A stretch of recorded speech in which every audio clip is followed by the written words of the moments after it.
Hi, I am Shanna O'Brien with Cascadian Northwest, And I am Andy Costello with Venture Commercial Real Estate. and we are your broker brains on the Broker Brains podcast. We're glad you're here with us this week. What are we talking about today? We were going to have a little discussion about setting boundaries in your business. Yeah, It's a hard one. It is really hard. And I think on your side of the business, it's even harder than my side of the business. I am fortunate enough to work on the side of the business where I'm Monday through Friday, 8 to 5, unless something's an emergency, which it's more in the emergency mind of the client, not for me. Because I'm like, the banks are closed, title's closed, the other agent doesn't work on the weekends. I'm limited in what I can do, but I still try to be responsive. So I still do set boundaries, but I think this is a bigger issue on your side of the business for sure. Yeah, it's a little harder in the residential realm because my clients, like if I'm working with buyers, they have 8 to 5 jobs. Mm-hmm. So their availability to go look at houses is evenings and weekends. Correct. And that's part of, we'll talk about it in another episode, but yeah, the myth of all the flexibility that you have as a realtor. Right. So you can't set a 9 to 5 boundary in residential unless you have some really interesting parameters with your business, because there are people who do it. Right. And I don't know how they get away with it. So maybe I they have agree. a different client base. Yes. But for the regular Joe like me, my clients need to go look at houses after work and on the weekends. Mm-hmm. But I have, called people where they're like, hey, I don't return calls after 8 p.m. or 9 p.m. or I which is a super healthy boundary. Yes, I would agree. Or, they have a Sabbath on a Saturday or Sunday, so maybe they don't work one of those weekend days. And I can appreciate that. Now, do I think that you have to be at a certain experience level maybe to not turn off some, in the beginning, we've been talking about in the beginning, you will do anything. You will work with any client. You will push your boundaries to the max to grow your business. And, an established person can maybe have a little easier of a time setting those boundaries. I remember getting in my car and driving to a listing based on a sign call of somebody I've never met before who's there in front of the house. Mm-hmm. Yeah. Like, can you show me this house? Yes. I'll be there in 15 minutes.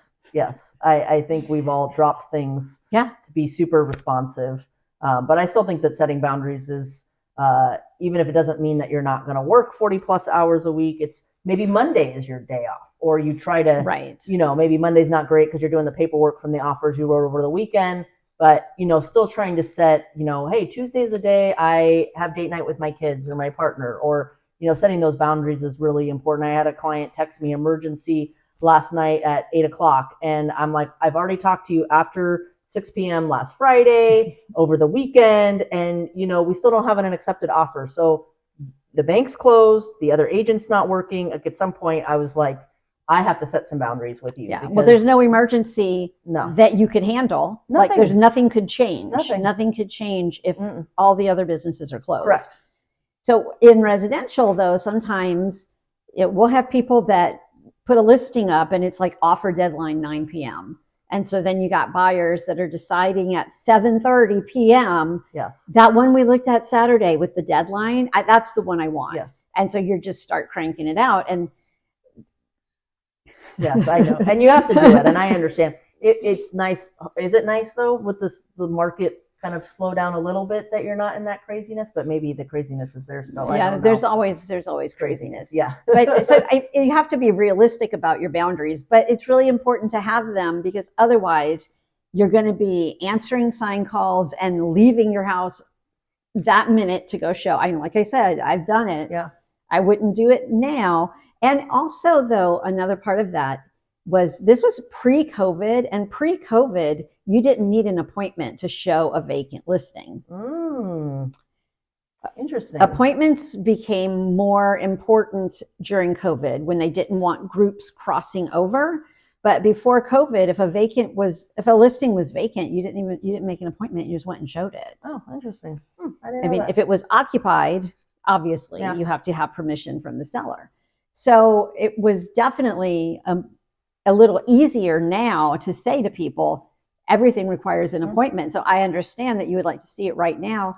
Let me see what works for the seller. I've always scheduled appointments just because for my own calendar and my own schedule. I don't know. I guess I didn't realize that wasn't a thing. Yeah, it was crazy. Yeah. So that kind of gives you a little bit of an out though with your client, because you can say, I will see what works for the seller. Mm-hmm. And then the unspoken part is I will see what works for the seller and also with me and come back to you. Yes, 100%. And I think, no matter what your boundary is, as long as you're communicating it to your clients or prospective clients or the other agent if you're under contract, like, hey, if you send me an addendum tomorrow's my Sabbath, tomorrow's my day I'm with my family, whatever it is, I think is really important, because at the end of the day, everything can be solved if you're just going to talk about it or you're going to disclose it. 100%. And so I think, whether you want to set those boundaries or you don't, as long as you're communicating them, I'd like to think most people are going to be respectful. Like, hey, I don't return calls after 9 p.m. I don't think that's an unrealistic boundary. I don't think it is. I don't think 8 p.m. is even okay. Right. Unless you're in active contract, or like you were saying, the deadline's at 9 p.m. and you've got to call somebody back at 8:30 and your boundary was 8. It's different. You're in an active, but just somebody calling you off of a lead, or maybe just calling because they're a looky-loo. Or just your client who's already under contract calling at 10 p.m. to see if they can go measure for the fridge. Yes. Tomorrow. No. We'll figure it out tomorrow. Yes. Thanks. Yes. Wow. You're not doing anything tonight about that, right? Yes. I think we've all been there. I don't know. There's a phrase, there's a saying, and I won't get it right, but it's the gist of it is, your poor planning does not constitute an emergency for me. 100%. Yes. Your lack of planning is not a constitute. I think that's exactly what it is. Yes. And so just because something feels urgent, just stop and think about it for a minute. Mm-hmm. Like, is anything going to change in the next night about this?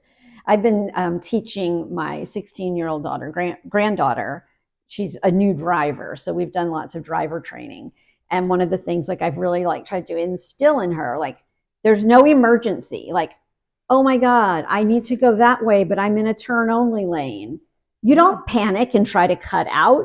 Make the turn, figure it out, make a U-turn. There's no emergency. You're obviously not teaching her how to drive in California. That's not, I need to be at that exit. I'm going to cross 5 lanes of traffic. I will do that. Yeah, that's what people are doing in real estate. Yes. They're like, oh, the title company doesn't open till Monday morning, but let's all panic on Saturday about how we put the middle initial. Yeah. Or not. Right. 10 p.m. Saturday. We need to figure that out. So, yeah. Put your emergencies in perspective and figure them out when they are less. Not that there's no such thing as an emergency. Mm-hmm. There is. But don't let your client's panic make you think you need to be an emergency responder when the panic is nothing. There's nothing we can do about that right now. Yes. Ain't that the truth? So much of things we can't figure out. Maybe a good night's sleep will square it away tomorrow. So your work hours are Monday through Friday, 8 to 6.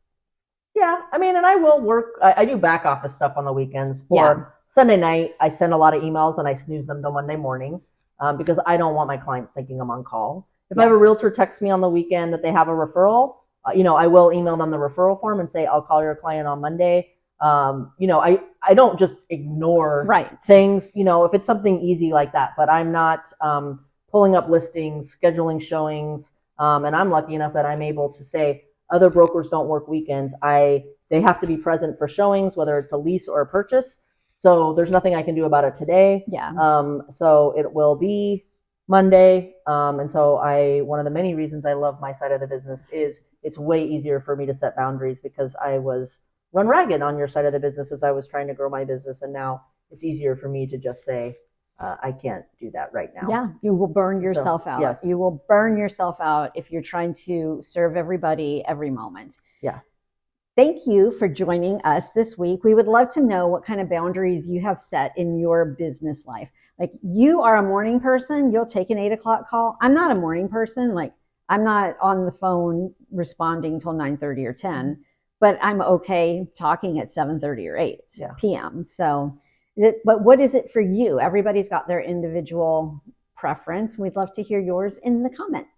Yeah, I took my first call at 7:30 this morning. So it was an appointment, a scheduled call. You were on your first call, and I was on my second coffee in my pajamas. Yeah, I was at the office already. Well, thank you so much for watching us today. Hopefully you maybe learned something new or something to just be curious about in how you're going to run your own business. We appreciate your watching, and if you can, take care of yourself and someone else too. We'll see you next week.